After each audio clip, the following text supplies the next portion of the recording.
नमस्कार, आप देख रहे हैं बड़ा मुद्दा और आपके साथ मैं हूं कायनात अंसारी। कोरोना संक्रमण के मामले और मौत के आंकड़े एक बार फिर से डराने लगे हैं। करीब 3 महीने तक लंबे चले लॉकडाउन के बाद केंद्र सरकार ने धीरे धीरे अनलॉक की प्रक्रिया शुरू की। बंद पड़े कारोबार, रोजगार को पटरी पर लाने के लिए केंद्र ने राज्य सरकारों को अपने हिसाब से फैसले लेने का अधिकार दिया। अनलॉक 6 के तहत काफी हद तक चीजें खुल गई थी, बाजार गुलजार दिखने लगे थे, कामगार काम मिलने से निहाल हो रहे थे। लेकिन इसी बीच एक बार फिर से कोरोना के आंकड़ों ने अपना असर दिखाना शुरू किया, जिसके बाद कई राज्य सरकारों ने अपने फैसलों को पलटा। कोरोना प्रसार रुक सके, इसके लिए ऐसे कड़े फैसले अब लिए जा रहे हैं जो एक बार फिर लॉकडाउन की आहट को महसूस करा रहे हैं।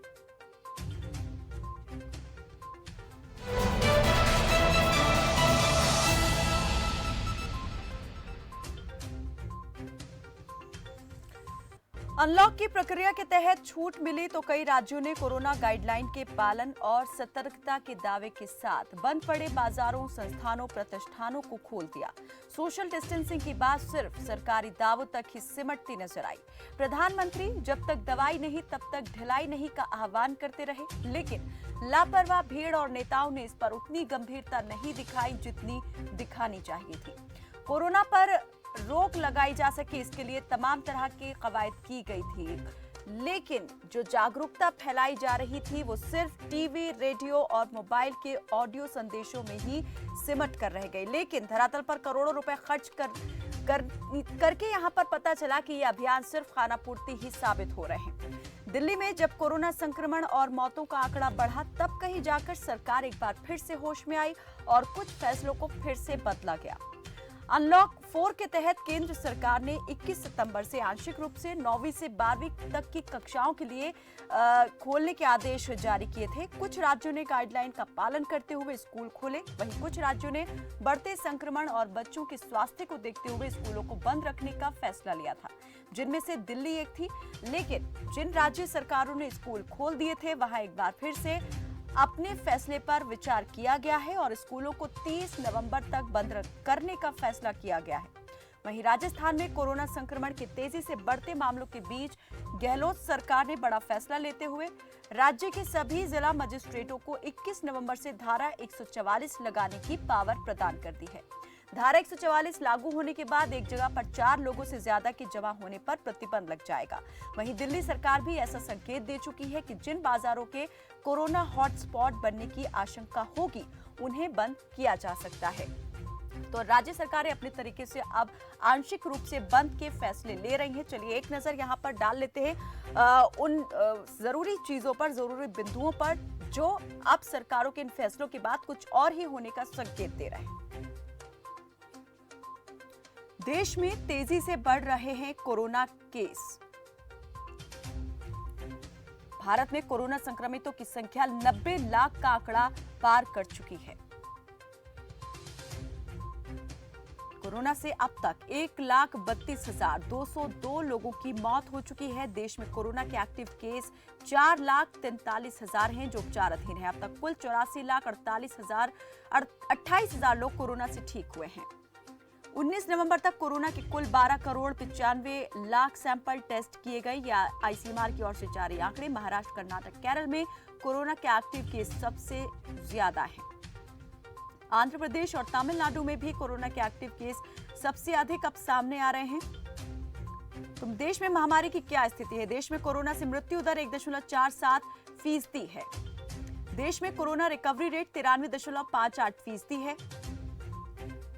देश में कोरोना के एक्टिव केस 5% से भी कम है, ये आंकड़े बता रहे हैं। लेकिन शहर दर शहर, राज्य दर राज्य ये आंकड़े कुछ और ही कहते हैं। हरियाणा में पिछले 24 घंटों में 2212 नए मामले सामने आए हैं। प्रदेश में कोरोना के एक्टिव केस 19,000 के पार हो चुके हैं। यह है हरियाणा प्रदेश का हाल। कोरोना वायरस से अब तक 2156 मरीज ठीक हुए हैं, जबकि पलवल और नूंह में सबसे कम एक्टिव केस जो है वो दर्ज किए जा रहे हैं। दोनों जिलों में रिकवरी रेट के मामले भी अव्वल है। नूंह में महज 44 कोरोना संक्रमित जो है वो मामले सामने आए हैं। पलवल में 78 कोरोना संक्रमित मरीज पाए गए हैं। तो यहाँ पर ये वो तमाम आंकड़े आपको हम दिखा रहे हैं जो पिछले 24 घंटे में सामने आए या अब तक सामने आ चुके हैं। गुरुग्राम में सबसे अधिक 5543, फरीदाबाद में कोरोना के 4242 केस एक्टिव केस हैं। और दिल्ली की अगर बात करें तो यहां सबसे तेज है कोरोना की रफ्तार। 5,10,630 मामले अब तक सामने आ चुके हैं। राजधानी में कोरोना के 43,221 एक्टिव केस हैं। दिल्ली में कोरोना से अब तक 4,59,369 लोग ठीक हुए हैं। कोरोना वायरस से अब तक 8,041 लोगों ने अपनी जान भी गंवा दी है। ये दिल्ली का आंकड़ा है। तो हरियाणा में 150 से अधिक छात्र कोरोना संक्रमित। 2 नवंबर को स्कूल खुले, लेकिन 2 नवंबर से 20 नवंबर के बीच बड़ी संख्या में छात्र और शिक्षक कोरोना पॉजिटिव। जींद के कई स्कूलों में 30 छात्र और 10 टीचर्स कोरोना पॉजिटिव पाए गए। झज्जर जिले में 31 छात्र और 2 अध्यापक कोरोना संक्रमित मिले। हरियाणा में 2 नवंबर को खोले गए थे स्कूल और आज 20 नवंबर, जब ये आंकड़ा जो है अलग अलग जिलों में, अलग अलग शहरों में कुछ और ही कहानी बयां कर रहा है, जबकि तमाम एहतियात के प्रबंध किए गए थे। 30 नवंबर तक बंद रखने का अब स्कूलों को फैसला किया है हरियाणा सरकार ने।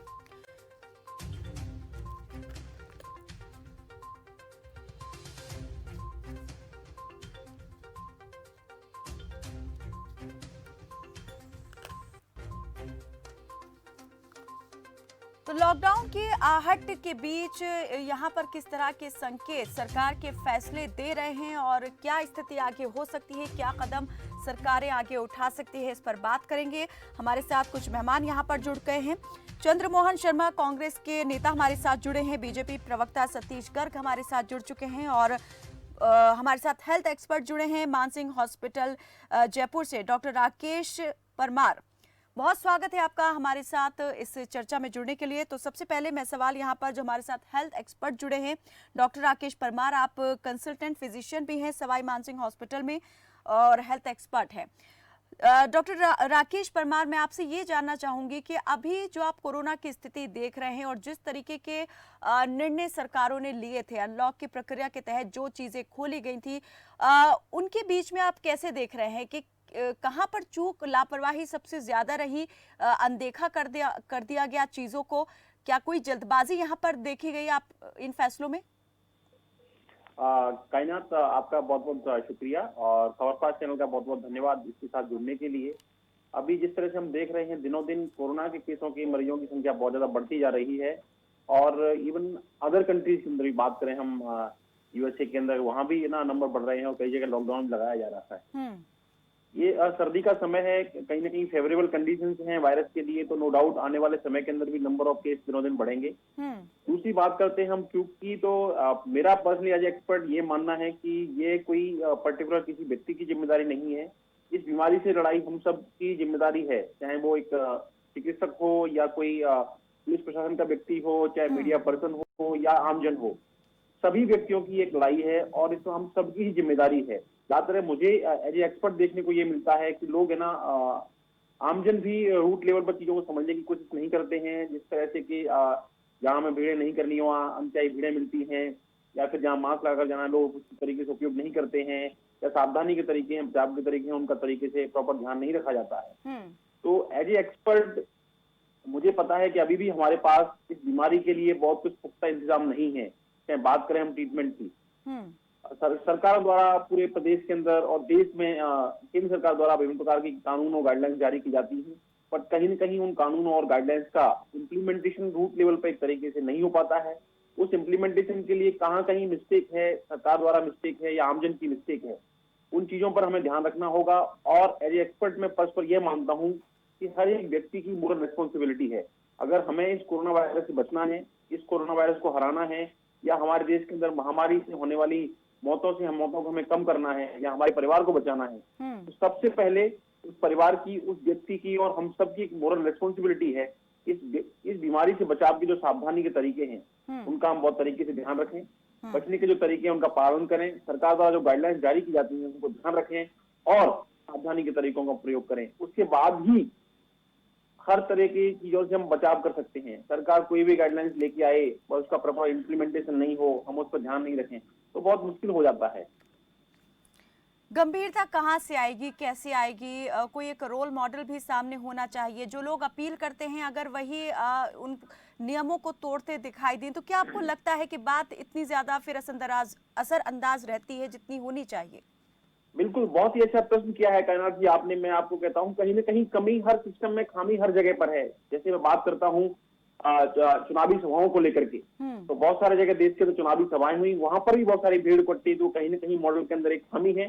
फिर बात करें हम सरकार के द्वारा इम्प्लीमेंटेशन की, बड़े बड़े दफ्तरों के अंदर भी कई बार लोग सख्ती से इन कानून और नियमों का पालन नहीं करते हैं, वहां सिस्टम की खामी है। फिर बात करते हैं हम घर परिवार के अंदर में, आजकल नंबर ऑफ केस बढ़ रहे हैं। इसका एक सबसे बड़ा एग्जांपल आपको देता हूं। घर परिवार के अंदर एक व्यक्ति आता है पॉजिटिव, एक व्यक्ति पॉजिटिव आने के बाद में उसका पूरा परिवार पॉजिटिव हो जाता है। यहाँ पर किसकी खामी है?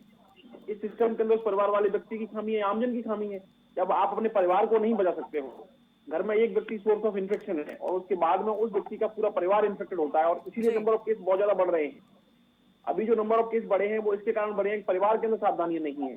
तो सिस्टम में खामी हर जगह पर है। जब मैं जिम्मेदार व्यक्ति होने के नाते, मैं परिवार का मुखिया होने के नाते, मैं कोरोना से इन्फेक्टेड होता हूँ, और अगर कोरोना से इन्फेक्टेड होने के बाद में मैं अपने परिवार को नहीं बचा पा रहा हूँ, जो सावधानी के तरीके हैं मैं अपने घर में फॉलो नहीं कर रहा हूँ, तो बाहर कहाँ से फॉलो होंगे? तो एज ए एक्सपर्ट चीजें मैं मानता हूँ, बट मेरा मानना यह है कि सबसे बड़ी खामी अभी भी आमजन की है, और आमजन जब तक जिम्मेदार नहीं होगा सरकार कुछ नहीं कर सकती है। और जब तक हम सब मिलकर के इस लड़ाई को नहीं लड़ेंगे, हम इस कोरोना से नहीं जीत सकते। नंबर ऑफ केस इस तरह ही बढ़ते रहेंगे और समस्या दिनों दिन चंद्रमोहन भारी जी, हो जाएगी। चंद्रमोहन शर्मा जी कांग्रेस के नेता हमारे करेगी। साथ जुड़े हैं।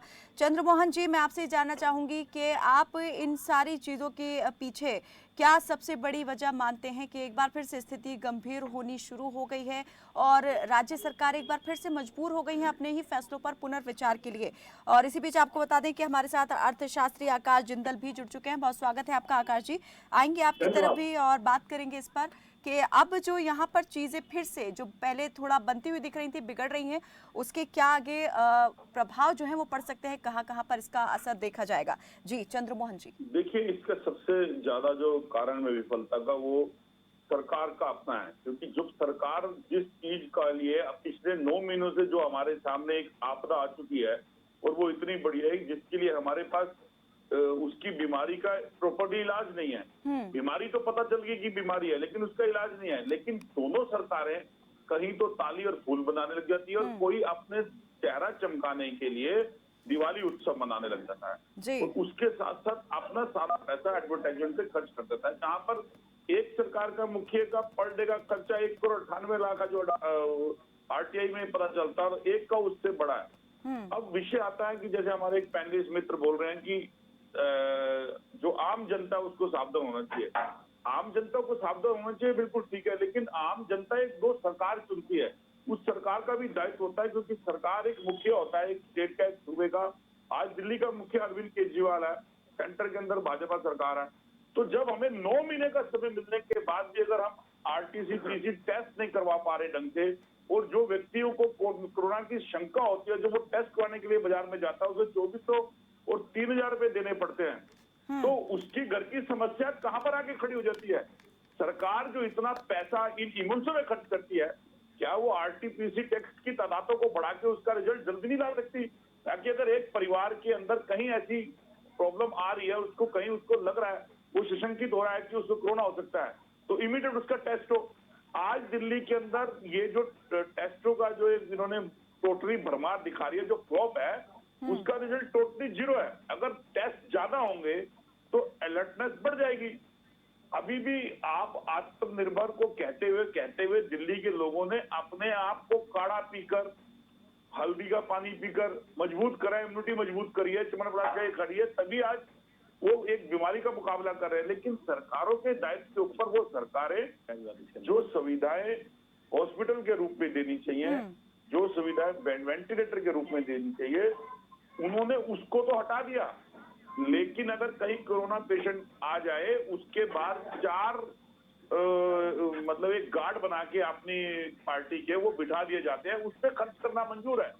लेकिन उस एरिया के अंदर नाकाबंदी करके उस नाकाबंदी को उस जगह की कहाँ की इंप्लीमेंट है, उसकी तरफ उनका ध्यान नहीं है। अब जिस लॉकडाउन या जिस चीज के ऊपर आप जाने लग रहे हो, उसका अगर आप वक्त रहते ट्रीटमेंट कर लेते तो आज ये मुसीबत ना आती हमारे सामने। आपको छठ की छुट्टी करनी याद रहती है, छठ के इवेंट को आप रोक देते हो, लॉकडाउन की बात करते हो और आपके उप मंत्री कहते हैं कि लॉकडाउन कोरोना का इलाज नहीं है। तो फिर मुख्यमंत्री जी दिल्ली की जनता को ये बता दीजिए कि इलाज क्या है, आपका चेहरा देखना। चंद्रमोहन जी, वही बात है यहाँ पर धार्मिक आयोजनों को लेकर के या त्योहारों को लेकर के अगर सीमित तरीके से वो मनाए जा रहे हैं तो यहाँ पर भी राजनेताओं के अलग अलग बयान देखने को मिले हैं। जिम्मेदारी सभी एक दूसरे की तय करते दिखाई देते हैं, लेकिन खुद कोई रोल मॉडल बन के सामने नहीं आ रहा है। अगर यहाँ पर हाईकोर्ट भी उस बात को, उस फैसले को सही ठहराती है, रोक लगाने से मना कर देती है जो दिल्ली सरकार ने लिया कि छठ के जो सामूहिक आयोजन है, सार्वजनिक आयोजन है, वो नहीं होगा और नहीं होना चाहिए, जो इस वक्त स्थिति बनी हुई है कोरोना की, तो सवाल उस पर क्यों आखिर उठाए जा रहे हैं? क्यों यहाँ पर बीजेपी या कांग्रेस जो है इस फैसले को लेकर सवाल उठाते हैं, जबकि ये कहना चाहिए आप सोशल डिस्टेंसिंग बनाए रखें? उस पर सवाल उठाना इसलिए हो जाता है लाजमी, या तो सरकार अपने इवेंट्स ना करे, फिर सरकार को दिवाली उत्सव के अंदर अपना चेहरा चमकाने के लोगों को इकट्ठा करने की जरूरत क्या थी? क्या दिवाली लोग अपने घर में नहीं मना रहे थे? अगर आप किसी के त्योहारों के ऊपर रोक लगाते हो तो वो सबके लिए बराबर होनी चाहिए।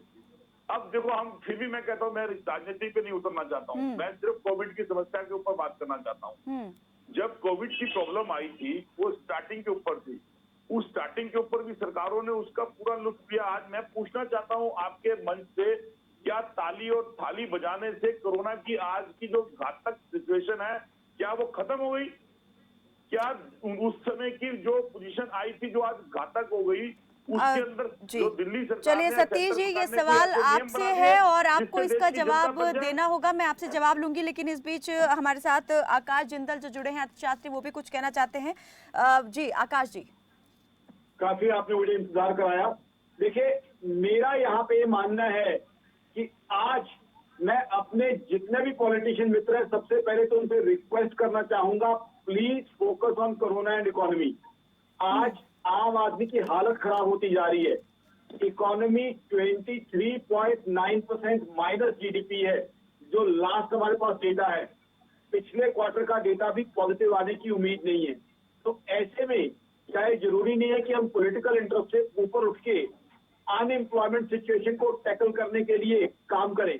आज की तारीख में जितना कोरोना हमें नुकसान पहुंचा रहा है, उतना ही नुकसान पहुंचा रहा है lack of employment opportunities.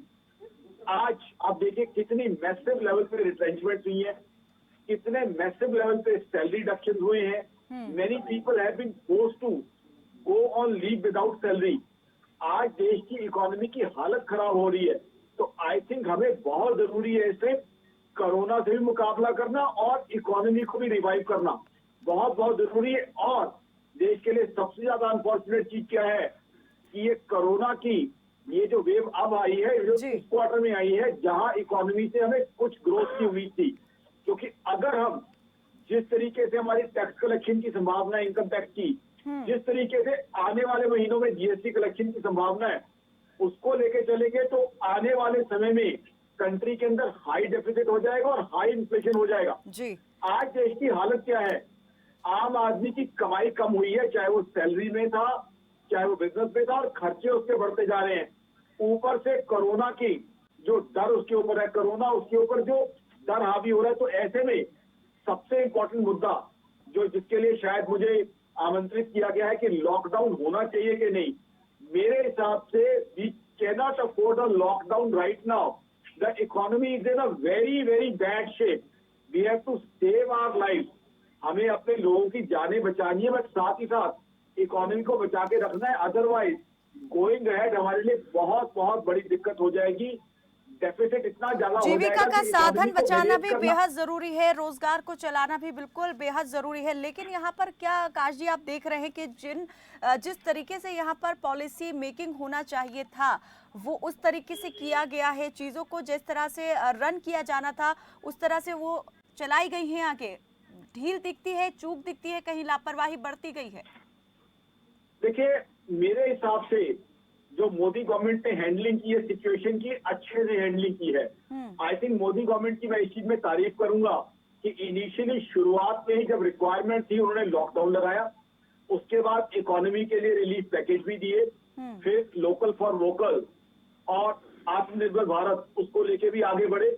But problem यहाँ पे ये आ रही है कि इकोनॉमी के अंदर ग्रोथ उसके बावजूद नहीं आ रही है, बिकॉज कोरोना के स्प्रेड को हम कंटेन नहीं कर पा रहे हैं। इसके लिए सेंट्रल गवर्नमेंट के साथ साथ स्टेट गवर्नमेंट को भी रिस्पॉन्सिबिलिटी लेनी होगी कि कोरोना के स्प्रेड को हमें रोकना होगा। देखिए, इस समय हमें जरूरी ये है कि इकोनॉमी पे फोकस करना है और लाइफ को भी बचा के चलना है जी। अब ये चीज जो कोरोना का स्प्रेड इंटीरियर के अंदर बढ़ता जा रहा है, उसके लिए सेंट्रल गवर्नमेंट और स्टेट्स दोनों को इस तरह के एक्शन प्लान लाने होंगे कि कोरोना के स्प्रेड को रोका जाए और इकोनॉमी की ग्रोथ भी दी जाए, लोगों को सतीश जो है गर्ग जी। कमाई भी दी जाए और साथ ही साथ जी। कोरोना के नाम पे उनके खर्चे ना बढ़ते जाएं। अदरवाइज आप देखिए अनएम्प्लॉयमेंट का रेट बहुत ज्यादा हाई चल रहा है। इस समय आप देखिए इन्फ्लेशन बहुत ज्यादा हो गई है। हालात क्या हो गए देश के आम आदमी की कि आम आदमी के लिए हालात ये है, आमदनी अठन्नी, खर्चा रुपया, उसका एक्सपेंडिचर जो है बढ़ता जा रहा है, इनकम उसकी कम होती जा रही है। तो एक बड़ा फ्रस्ट्रेटिंग पीरियड चल रहा है सतीश गर्ग जी, हमारे लोअर मिडिल क्लास भाइयों के लिए और खासकर मिडिल क्लास के लिए। सतीश गर्ग जी, ये जो अभी स्थितियां बनी हुई हैं, इनमें दोनों ही केंद्र सरकार और राज्य की सरकारों को मिलकर काम करने की बेहद ज्यादा जरूरत है। लेकिन यहाँ पर दिखता है कि अगर कोई फैसला सरकार लेती है, फॉर एग्जाम्पल अगर दिल्ली की सरकार कोई फैसला लेती है तो उस पर बीजेपी के नेता ही सवालिया निशान लगा देते हैं। क्या यहाँ पर हर एक मामले में राजनीति करना ये जरूरी हो गया है? ये आदत में शुमार हो गई है चीज? क्या लोगों की जान अब उतनी इम्पोर्टेंट नहीं रही है? धार्मिक आयोजन या अगर दूसरे त्योहारों को मनाने की बात कर ले, क्या वो ज्यादा जरूरी है या फिर लोगों की जान को बचाना जरूरी है? देखिए, इसमें दो बातें हैं। ये जो कोरोना महामारी आई, जब ये आई तो इसके विषय में कोई जानता नहीं था क्या है, क्या होगा, कब इलाज आएगा, और एक साथ लॉकडाउन पूरे देश को करना पड़ा। ऐसी परिस्थिति जब कहते थे दिल्ली के अंदर अगर मेट्रो 1 मिनट के लिए रुक जाए तो शायद लाइफ लाइन रुक जाती है, और जब पूरा देश रुक जाए तो किसी को ऐसा चाहिए था जो देश को संबोधित कर पाए, जिसकी बात लोग मान पाए। ऐसी स्थिति थी कोरोना का डर का कि जो डॉक्टर्स थे अपनी जान पर खेल कर और इलाज कर रहे थे। पुलिस का भी एक नया चेहरा हमने देखा था, जब लगता था कि जो श्रमिक हैं, बाहर के लोग हैं, दिहाड़ी मजदूर हैं, उनको खाना कौन बांटेगा, तो पुलिस के लोगों ने अपनी गाड़ियों में रख कर समाज सेवी संस्थाओं ने उनको भोजन दिया और पुलिस के लोगों ने बांटा। अब जो लोग काम कर रहे हों और उनका हौसला ना बढ़ाया जाए, उनको काम में ना लगाया जाए, काम करने वाले, तो आप काम कैसे लेंगे? तो देश के प्रधानमंत्री जो लगातार देश को लीड कर रहे हैं, उन्होंने पूरे देश के कोरोना वॉरियर्स के लिए कहा कि नहीं, आप इनके लिए तालियां बजाएं। इनको ताली और थाली से बड़ा अंतर था। जब प्रधानमंत्री पूरे के पूरे देश, और उनकी बात जब वो आते थे टीवी पर, तो आपने देखा होगा कि सारे के सारे लोग उसको सुनने के लिए तैयार रहते थे। उसके अलावा जब उन्होंने दोनों तरीके के प्रयोग किए तो आपने देखा होगा कि सारे के सारे लोग किसी भी परिस्थिति में, जबकि जिसका व्यापार बंद हो गया हो, जिसका घर से निकलना बंद हो गया हो, लोग डिप्रेशन में आदमी आ जाता है, तो भी उनका हौसला बढ़ा रहे, लेकिन उसके लिए कोई एडवर्टाइजमेंट नहीं की।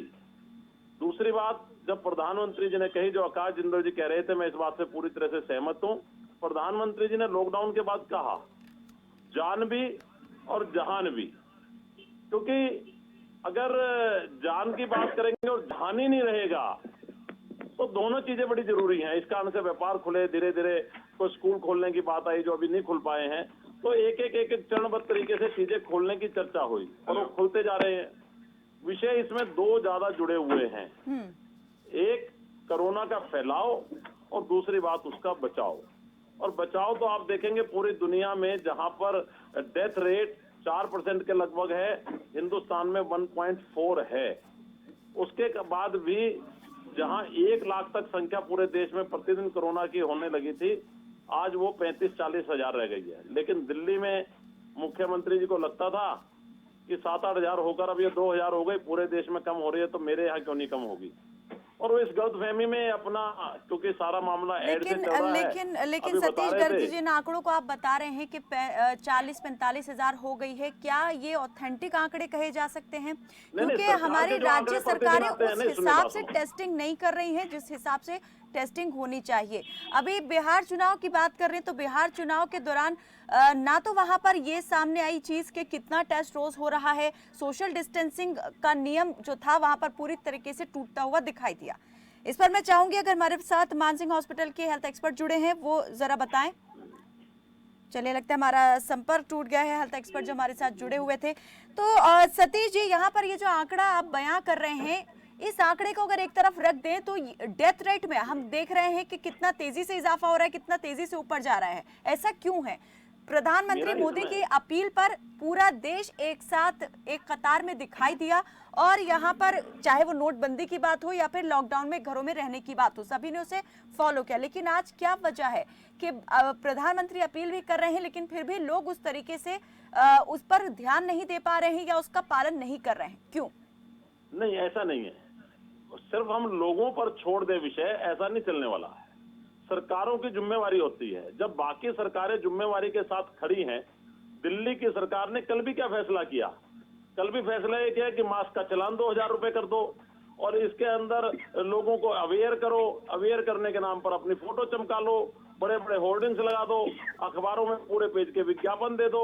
मैं पहली पर देख रहा था, अगर आप इस बात को समझे तो पराली को लेकर जो भारत सरकार के पूसा ने एक घोल की तैयारी की, पूरे सब चैनलों पर लगातार एडवर्टाइजमेंट चल रहा है। उसके बाद अभी लेकिन जब हवा ठीक हो गई, वो पहल तो दिल्ली सरकार की तरफ से की गई ना। नहीं सतीश जी, ये जो पूसा इंस्टीट्यूट की आप बात कर रहे हैं, सुनो, ये जो झूठ फरेब के कारण से लोग राजनीतिक कारण से और चीजों को करते हैं, अगर सरकारें वास्तव में काम करेगी तो ये समझना पड़ेगा कि जो अगर बीमार हो रहा है उसको इलाज मिल रहा है, नहीं मिल रहा है, क्या उसके घर पर ऑक्सीमीटर सरकार ने कहा पहुंच रहे हैं क्या?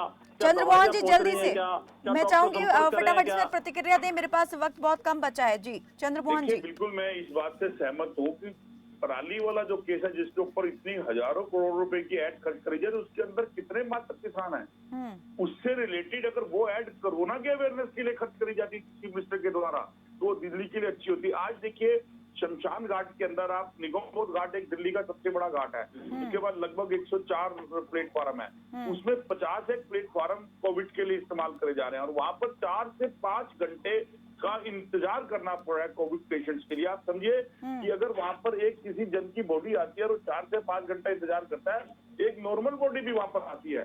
तो ये सब सुविधाएं, ये चीजें जब हमें पता है कि हम प्रॉब्लम में इस आपदा के अंदर आके खड़े हो गए हैं, तो अगर ये अपना चेहरा चमकाना बंद कर दे दोनों सरकार और उस पैसे की इकोनॉमिक को उस आपदा के लड़ने के लिए लगा दे, आप टेस्ट को फ्री करिए, उसके साथ अगर स्वास्थ्य सुविधाएं बढ़ाइए, जहाँ पर स्वास्थ्य सुविधा की कमी उस तरफ कीजिए। आरके आर्य जी जल्दी से अंतिम प्रतिक्रिया, गंभीरता आप कितनी कहाँ पर अपनी एडवर्टाइजमेंट करने की जिंदल जी, आकाश जिंदल जी जल्दी से अंतिम प्रतिक्रिया, कितनी गंभीरता देख रहे हैं सरकारों के काम करने के तरीके में? देखिए, मेरे हिसाब से सरकारों के काम करने के तरीके में कुछ ना कुछ चेंजेस आनी बहुत बहुत जरूरी है। We have to be more practical. आज देखिए, अगर हमने ह्यूमन लाइफ को प्रॉपरली नहीं बचाया तो एक डिजास्टर की तरफ हम हेड कर जाएंगे। फिफ्थ लार्जेस्ट इकोनॉमी थे हम इस सब प्रॉब्लम से पहले। आज की तारीख में अनएम्प्लॉयमेंट हमारे यहाँ बढ़ती जा रही है, इन्फ्लेशन यानी महंगाई हमारे यहाँ बढ़ती जा रही है, सारी आम आदमी की समस्याएं हैं। तो ऐसे में स्टेट गवर्नमेंट हो या सेंट्रल गवर्नमेंट हो, पूरा का पूरा फोकस होना चाहिए दोनों को मिलके एक प्लेटफॉर्म पर आके काम करने की जरूरत है। कैसे रोका जाए, that is the most important thing. अगर इसका स्प्रेड ना रोका तो आने वाला समय कंट्री की इकोनॉमी के लिए और आम आदमी दोनों के लिए बहुत बहुत भारी हो सकता है। I think we should stop politics on this. और इस समय तो होना चाहिए कि सेंट्रल गवर्नमेंट और स्टेट गवर्नमेंट को मिलके बैठना चाहिए और सोल्यूशन देना चाहिए। तो मैं तो सारे राजनेताओं को भी जो सजेस्ट करूंगा, they should get beyond political interest, they should get over political interest and sit together to find out लोगों a की solution बिल्कुल to save the life and to save the economy also. लोगों के interest के बारे में ज्यादा सोचने की इस वक्त जरूरत है। बहुत बहुत शुक्रिया आप सभी मेहमानों का हमारे साथ इस चर्चा में जुड़ने के लिए। तो कोरोना की स्थिति जो है एक बार फिर से भयावह और चिंताजनक होती दिखाई दे रही है। भले ही देश भर में कोरोना संक्रमण के मामलों में हम देख रहे हैं कि आंकड़ों में कमी देखी जा रही है, लेकिन राज्य दर राज्य स्थितियां जहां पर सामने आ रही हैं वो भयावह दिखाई दे रही हैं, क्योंकि कुछ स्टेट अब ऐसे हो रहे हैं जहां पर तेजी से मामले जो है उनमें उछाल आ रहा है, मौत का आंकड़ा भी बढ़ता दिखाई दे रहा है। राजस्थान में धारा 144 की वापसी हो चुकी है। दिल्ली सरकार भी पहले ही ये संकेत दे चुकी है कि उन बाजारों को बंद किया जा सकता है जो कोरोना के हॉटस्पॉट हो सकते हैं। यहाँ पर बंद करने का फैसला सरकार के लिए लेना आसान भले ही हो, लेकिन उन लोगों के लिए मुश्किल जरूर साबित हो सकता है जिन्होंने बहुत वक्त बाद अपना काम फिर से शुरू किया था और जो दिहाड़ी मजदूर हैं। ऐसे में जरूरत है सरकार को ऐसे उपायों की ओर ज्यादा ध्यान देने की जिससे कोरोना प्रसार को और कोरोना के संक्रमण का जो प्रसार तेजी से हो रहा है उसको रोका जा सके। तो उम्मीद है यहाँ पर सरकारें राजनीति से ऊपर उठ करके इस मुद्दे पर सोचेंगी और एक दूसरे पर आरोप प्रत्यारोप करने की बजाय इस कोरोना की रफ्तार को थामने पर ज्यादा फोकस करेंगी। फिलहाल के लिए मेरे साथ बस इतना ही। आप देखते रहें खबर फास्ट। नमस्कार।